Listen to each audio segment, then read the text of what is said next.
The Mystery of Princess Talara, Part 3, by Mira Leakith.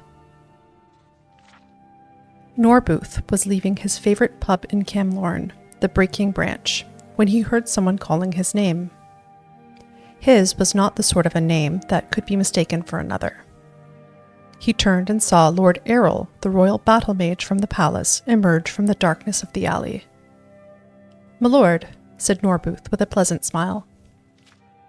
"I'm surprised to see you out this evening, Norbooth," grinned Lord Errol with a most unpleasant smile. "I have not seen you and your master very much since the millennial celebration, but I understand you've been very busy. What I've been wondering is what you've been busy doing. Protecting the imperial interests in Camlorn is busy work, my lord, but I cannot imagine you would be interested in the minutiae of the ambassador's appointments." "But I am," said the battle mage, "especially as the ambassador has begun acting most mysteriously, most undiplomatically lately. And I understand that he has taken one of the whores from the flower festival into his house. I believe her name is Gina?" Norbooth shrugged. "He's in love, I would imagine, my lord. It can make men act very strangely, as I'm sure you've heard before." "She is a most comely wench," laughed Lord Errol. "Have you noticed how much she resembles the late Princess Talara?" "I have only been in Camlorn for 15 years, my lord. I never saw her late majesty."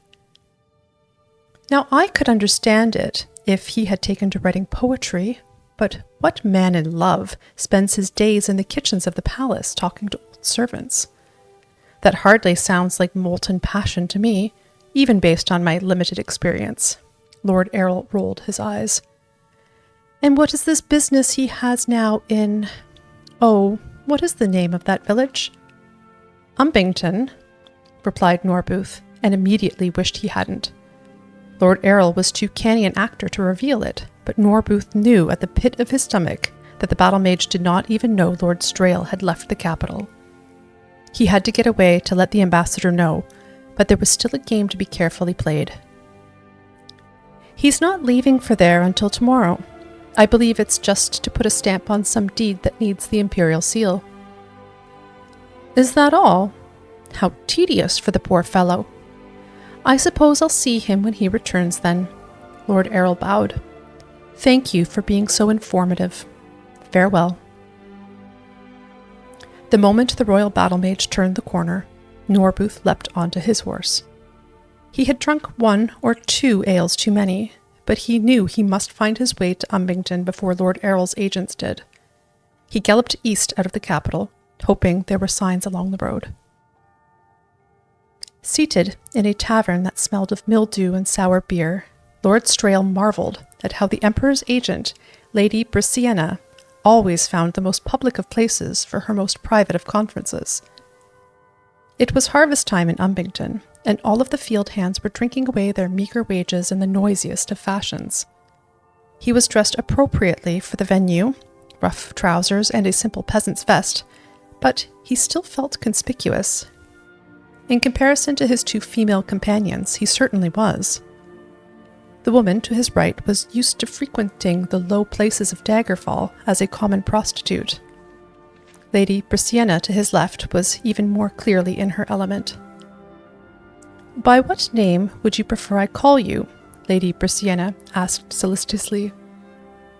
"I am used to the name Gina, though that may have to change," was her reply. "Of course it may not. Gina the whore may be the name writ on my grave." "I will see to it that there is no attempt on your life like that the flower festival," Lord Strail frowned. "But without the Emperor's help, I won't be able to protect you forever. The only permanent solution is to capture those who would do you harm and then raise you to your proper station." "Do you believe my story?" Gina turned to Lady Brisiena. "I have been the Emperor's chief agent in High Rock for many years now, and I have heard few stranger tales. If your friend the ambassador hadn't investigated and discovered what he has, I would have dismissed you outright as a madwoman." Brisiena laughed. forcing a smile onto Gina's face to match. But now, yes, I do believe you. Perhaps that makes me the madwoman. Will you help us? Asked Lord Strail simply. It is a tricky business interfering in the affairs of the provincial kingdoms. Lady Brisciana looked into the depths of her mug thoughtfully. Unless there is a threat to the Empire itself, we find it is best not to meddle. What we have in your case is a very messy assassination that happened 20 years ago and its aftermath. If His Imperial Majesty involved itself in every bloody hiccup in the succession in each of his 1,000 vassal kingdoms, he would never accomplish anything for the greater good of Tamriel. I understand, murmured Gina. When I remembered everything, who I was and what happened to me, I resolved to do nothing about it. In fact, I was leaving Camlorn and going back home to Daggerfall when I saw Lord Strail again. He was the one who began this quest to resolve this, not me. And when he brought me back, I only wanted to see my cousin to tell her who I was, but he forbade me. It would have been too dangerous, growled Strail. We still don't know yet the depths of the conspiracy. Perhaps we never will. I'm sorry, I always find myself giving long explanations to short questions. When Lord Strail asked if I would help, I should have begun by saying, yes. Lady Brisciana laughed at the change in Lord Strail and Gina's expressions. I will help you, of course. But for this to turn out well, you must accomplish 2 things to the Emperor's satisfaction. First, you must prove with absolute certainty who is the power behind this plot you've uncovered. You must get someone to confess. And secondly, said Lord Strail, nodding, we must prove that this is a matter worthy of His Imperial Majesty's consideration, and not merely a minor local concern. Lord Strail, Lady Brisciana, and the woman who called herself Gina discussed how to accomplish their goals for a few hours more. When it was agreed what had to be done, Lady Brisciana took her leave to find her ally Prosecus. Strail and Gina set off to the west toward Camlorn. It was not long after beginning their ride through the woods that they heard the sound of galloping hoofbeats far up ahead. Lord Strail unsheathed his sword and signaled for Gina to position her horse behind him. At that moment, they were attacked on all sides. It was an ambush. 8 men, armed with axes, had been lying in wait. Lord Strail quickly yanked Gina from her horse, pulling her behind him. He made a brief, deft motion with his hands. A ring of flame materialized around them and rushed outwards, striking their assailants. The men roared in pain and dropped to their knees. Lord Strail jumped the horse over the closest one and galloped at full speed westward. I thought you were an ambassador, not a mage, laughed Gina. I still believe there are times for diplomacy, replied Lord Strail. The horse and rider they had heard before met them on the road. It was Norbuth. My lord, it's the royal battle mage. He found out you 2 were in Umbington. With considerable ease, I might add, Lord Errol's voice boomed out of the woods. Norbuth, Gina, and Lord Strail scanned the dark trees, but they showed nothing. The battle mage's voice seemed to emanate from everywhere and nowhere. I'm sorry, my lord, groaned Norbuth. I tried to warn you as soon as I could. In your next life, perhaps you'll remember not to trust your plans to a drunkard, laughed Lord Errol. He had them in his sight, and the spell was unleashed. Norbuth saw him first by the light of the ball of fire that leapt from his fingertips. Later, Lord Errol was to wonder to himself what the fool had intended to do. Perhaps he was rushing forward to pull Lord Strail out of the path.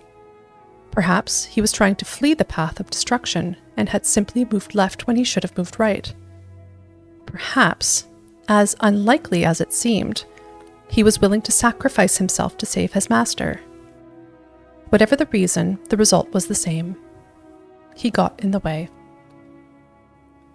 There was an explosion of energy that filled the night, and an echoing boom that shook birds from the trees for a mile around. On the few square feet where Norbuth and his horse had stood was nothing but black glass. They had been reduced to less than vapor. Gina and Lord Strail were thrown back. Their horse, when it recovered its senses, galloped away as fast as it could. In the lingering glowing aura of the spell's detonation, Lord Strail looked straight into the woods and into the wide eyes of the battle mage. "Damn," said Lord Errol, and began to run. The ambassador jumped to his feet and pursued. "That was an expensive use of magicka, even for you," said Lord Strail as he ran. "Don't you know well enough not to use ranged spells unless you are certain your target won't be blocked?" "I never thought that idiot—" Lord Errol was struck from behind and knocked to the wet forest floor before he had a chance to finish his lamentation. "It doesn't matter what you thought," said Lord Strail calmly, flipping the battle mage around and pinning his arms to the ground with his knees. "I'm not a battle mage, but I knew enough not to use my entire reserve on your little ambush. Perhaps it's a matter of philosophy. As a government agent, I feel inclined toward conservatism." "What are you going to do?" whimpered Lord Errol. "Norbuth was a good man, one of the best, and so I'm going to hurt you quite a lot." The ambassador made a slight movement, and his hands began to glow brightly. "That's a certainty. How much more I'm going to hurt you after that depends on what you tell me. I want to hear about the former Duke of Aloyne." "What do you want to know?" Lord Errol screamed.